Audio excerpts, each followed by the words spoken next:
He obtained his engineering and master's degree in mechanics at the University of Chile in 2008.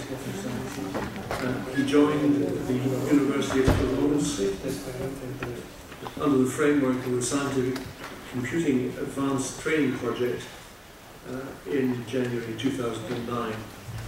In October 2009, he started his PhD in the same laboratory with the financial support of the Institute of, I'm not going to try and say this in French, you can read it, IRSN, working on soot formation in underventilated conditions. The floor is yours. Well, thank you. Well, as the chairman said, I'm going to present this work entitled Modeling Radiative Heat Transfer in Asymmetric Configuration with Non-Gray Sooting Media.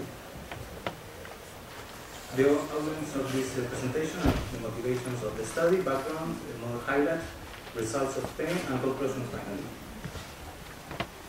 If we consider a fire, radiation dominates the dominant heat transfer mode between the flame and the surroundings, and this radiative feedback between the flame and the fuel control for one side its pyrolysis and the heat release rate, and for the other side the growth rate of the fire. Therefore, the objective of this study is to benchmark radiation models in order to looking for the compromise between accuracy and computational expense for the later application of in practical frame models. So the radiative participating species in a combustion in a fire usually involve combusting gases and soot, and this has the difficulties associated that the strong dependence of the absorption coefficient on the weight number of the gases is really effective. For example, if we take the line-by-line method, like a million resolution is needed of the radiative transfer equation and needed to find a solution, one for each line of the spectrum. A solution for this can be done by using simplification models for the gas radiation. If we consider band models of the spectrum, and these bands are narrow enough, we can consider that the black body intensity and soot radiative properties can be considered constant, as taken for the SNBCK and the gray band model. For the other side, global models consider the whole spectrum, as the example of the sum of gray gases, the K and the SLW model. Before understanding the SNBCK model, it is necessary to start second and try to understand what the K distribution concept. As I said, trying to find a solution with the raw spectrum, we need like a million resolution, a million evaluation, sorry. So if we consider a band model and we apply an intelligent changes variable, we can obtain the distribution function f, which is better suited for integration, but still noisy. However, if we integrated this quantity, we can obtain a beautiful monotonically increasing through the smooth function, but that can be easily integrated with a quadrature scheme, for example. And with this, we can consider only for about 10 radiative transfer equation evaluation for each narrow band, which is a big improvement in computational time. So the statistical narrow band uses this concept and mixes it with the statistical narrow band parameters. This has the advantage to produce a very accuracy solution, but there is an advantage that is still computationally demanding for gas mixture, considering the correlated approach, the typical approach. In this case, the evaluation are the order of the quadrature point elevated to the number of gases in each narrow band, so still very sensitive to the number of gases considered. Also, a solution for this is to consider gas mixture model, in which a single K distribution takes account for all the gases, and this will reduce the number of evaluations to the number of quadrature points. For the SNBCK model in this study, we consider three mixing models, the one of models and reactive, and the multiplication and superposition of solid and wet.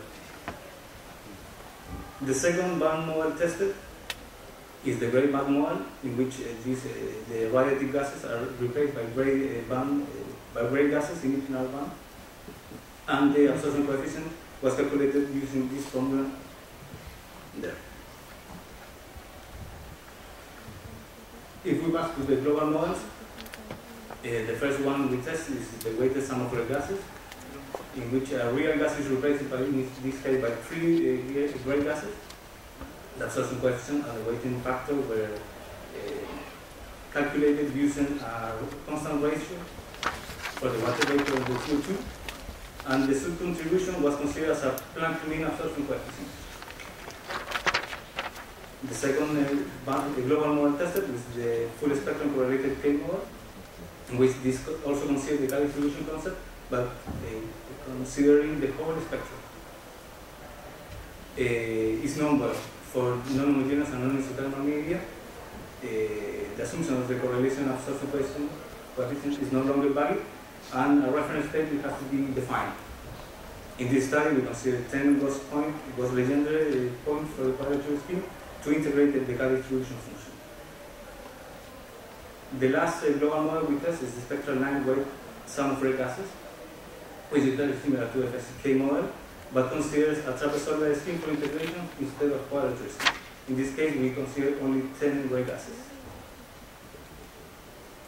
For this model and the FSK, it was necessary to construct and generate a single K distribution. In this case, we consider the same narrow band data in order to have no interference with the narrow band ones and the global model. For this, we consider the models and reactive mixing scheme, and also the soot influence in each narrow band directly. And finally, we assembled the full spectrum K distribution from each narrow band K distribution using those formula. Okay. 2 tests were considered in this study. Both were axis symmetry, and both were taken from Coelho et al. In their publication.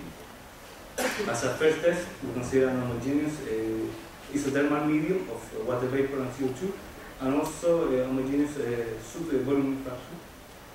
For this, the resolution of the radiative equation were taken with the finite volume method, and the soot absorption coefficient were considered using this formula, with additional bands near the visible region were considered also. A first benchmark was considered for this test, and we compare the radiative transfer, the ray tracing method coupled with the statistical narrow band against the finite volume method using the SMBCK with 367 bands and the correlated approach for the mixture. It's important to say that the SMBCK model for homogeneous and isothermal produce exact solutions, and for both methods we use the same parameters for generating the gas radiative properties. Therefore, the discrepancies that we can observe are produced by different radiative transfer solvers.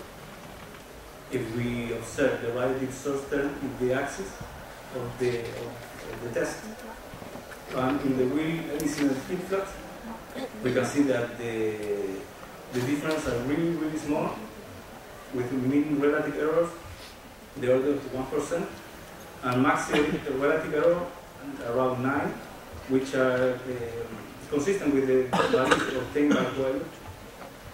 So we can conclude that the finite volume method produces satisfactory solution for homogeneous